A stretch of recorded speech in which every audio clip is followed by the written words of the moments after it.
रास्ते पर आप महिलाओं को लेकर चलना चाह रही हैं, वो रास्ता कांटों पे चलने के बराबर है, मानती हैं? तो ऐसे महिलाओं को आप क्या संदेश देने की कोशिश करेंगे इस मंच के माध्यम से, वो जो कांटे भरे रास्ते हैं उनके लिए आगे चल के फूल भरे रास्ते हो जाए? जी, शुक्रिया है इस मंच का, जो मैं सारे देश के महिलाओं से कहती हूं कि आप किसी से डरने की जरूरत नहीं है। आप अपने आप में सब कुछ हो, आपको कोई भी नहीं डरा सकता। अगर आप स्ट्रांग हो तो 1 लाख मर्दों से भी फाइट कर सकती हो, आपको कोई भी नहीं गिरा सकता। आप एक बेटी नहीं हो, एक देश हो। आप एक महिला नहीं हो, एक देश हो। और मैं यही आपको इस मंच से देना चाहती हूं कि आप महिला हैं, मगर वही दिल, वही आंखें, वही जज्बा, वही खून आपके जिस्म में है जो मर्द कर सकते हैं, उससे बढ़कर काम आप कर सकते हैं। मुझे लोग पहले सताते थे, डराते थे, कहते थे, ट्विटर पे बड़े बड़े एमपीस होने वाले ट्वीट कर देते थे कि रोटी पका लो, नेशनल पार्टी बनाने की क्या जरूरत है।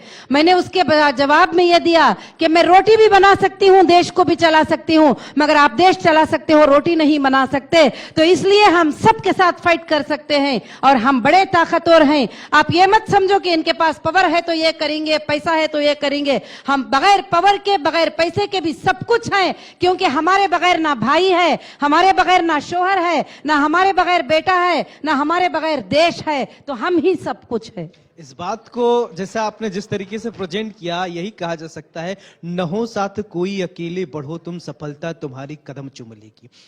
लेकिन एक महिला, और वो भी इस तरीके से आगे बढ़ना, मुस्लिम महिलाओं को और कहां कहां एजुकेशन की जरूरत है, कैसे आप अवेयर करेंगे?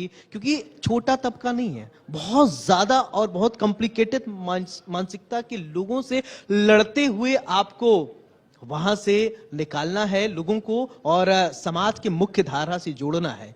उसके लिए आप कितना तैयार हैं? जी, मैंने बहुत शिक्षा दी है। अब मैं जो जरूरत करती हूँ, ये एक शिक्षा जो जरूरी महसूस करती हूँ, मैं माफी चाहती हूँ, आपको बताना चाहती हूँ कि पिछले दिनों से मुझे तरह तरह से सताया गया कि मुझको दबा दिया जाए, और ये किसी और तबके ने नहीं किया। हमारे जो मुस्लिम फेस कहलाते हैं, जो पार्लियामेंट्स में खड़े होते हैं, मैं नाम जिक्र नहीं करना चाहती, उनको बहुत डर लग गया कि मुस्लिम महिला अगर आगे आ गई तो क्या होता है, तो मुझे लीगल में फंसाया गया। ओवैसी साहब का जिक्र नहीं कर रही हैं, आप हैदराबाद से आती हैं जी, तो बोल दीजिए ना। जी जी जी, उन बहुत कोशिश किए गए और छोटे झूठे FIR किए गए और मुझे दबाने की कोशिश, मेरे फेस को नहीं लाने की कोशिश, बहुत सारे कोशिशें किए। तो मुझे बहुत सारे चीजों का, मुश्किलों का सामना करना पड़ा। मैं माफी चाहती हूं कि नाहक से जब मैं महिला एम्पावरमेंट पार्टी बनाई तो नाहक से मुझे अंदर जेल में रहना पड़ा। आप माफी क्यों मांगती है? आपने जब गलती की नहीं है, जब आप महिलाओं को मुझे नहीं, क्योंकि आप यहाँ शिक्षा की बात आ रही है, कोशिश करें जी तो बिल्कुल शिक्षा की बात आ रही है, तो मैं ये बात नहीं करना चाहती थी, मगर अभी ये बात बताना जरूरत समझती हूँ कि किस शिक्षा की महिलाओं को जरूरत है। तो जब मैं अंदर नाहक के FIR से मैं अंदर चली गई, मुझे अंदर डालने की कोशिश किया गया।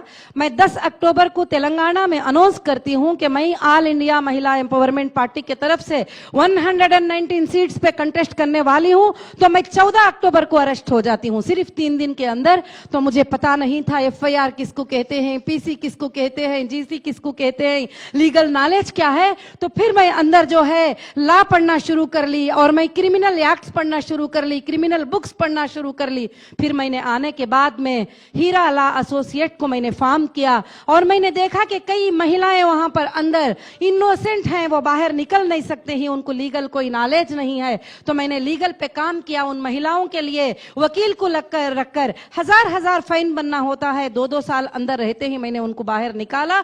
तो अब मैं जो शिक्षा की जरूरत महसूस करती हूँ देश के अंदर, जिस शिक्षा की कमी महसूस करती हूँ, वो लॉ की कमी महसूस करती हूँ। आज हमारे देश में जजेस की कमी है, इस वजह से करोड़ों के केस पेंडिंग पड़े हुए हैं। आज हमारे देश में लॉयर्स की कमी है, जिसमें हमारे बच्चों को लॉ की नॉलेज नहीं है। आज हमारे देश के हर बच्चे को जो है लॉ की नॉलेज देना जरूरी है, भले वो 1 क्लास क्यों ना हो, 5th क्यों ना हो, 6th क्यों ना हो। मैं चाहती हूँ सारे कॉलेजेस में 5 मिनट लॉ के लिए टाइम दे, उनको बता दे कि देश का लॉ क्या है और वो देश का, हिंदुस्तान का कॉन्स्टिट्यूशन क्या है। मैं इस पर जरूरी समझ गई। अब मैं डिजिटलाइज वाइज हर महिला को यह शिक्षा बिल्कुल देना आप चाहती हूँ। महिलाओं को यही संदेश देना चाहती हैं, वक्त बर्बाद करने वाले को वक्त बर्बाद करके छोड़ेगा, हालातों पे छोड़ने वालों को हालात ही न छोड़ेगा। इसलिए घर से निकलिए, आगे बढ़िए और मजबूती से, दृढ़ इच्छा शक्ति से अगर आप आगे बढ़ेंगे तो आप सफलता जरूर।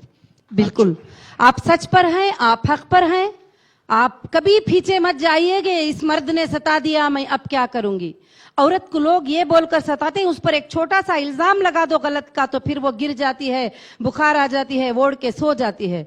मैं सारे देश के महिलाओं को इस मंच से ये खबर देना चाहती हूँ कि आप बिल्कुल मत डरिए, मैं आपके साथ हूँ और तमाम देश के महिलाएं आपके साथ हैं। जज्बे के साथ आप आगे बढ़ती रहिए और महिलाओं को आप अवेयर करती रहिए, एजुकेट करती रहिए। बहुत बहुत शुक्रिया आपका देश हमारे में साथ महिलाएं जुड़ने के लिए। तो आपने सुना नूरा जी किस तरीके से महिलाओं के लिए काम कर रही हैं, महिलाओं को एजुकेशन और उनको एजुकेट करने के लिए बहुत फाइट कर रही हैं और करना चाहिए। और इसी के साथ यहाँ रुकेंगे छोटे से ब्रेक के लिए। आप देखते रहिए इंडिया न्यूज उत्तर प्रदेश उत्तराखंड। नमस्कार।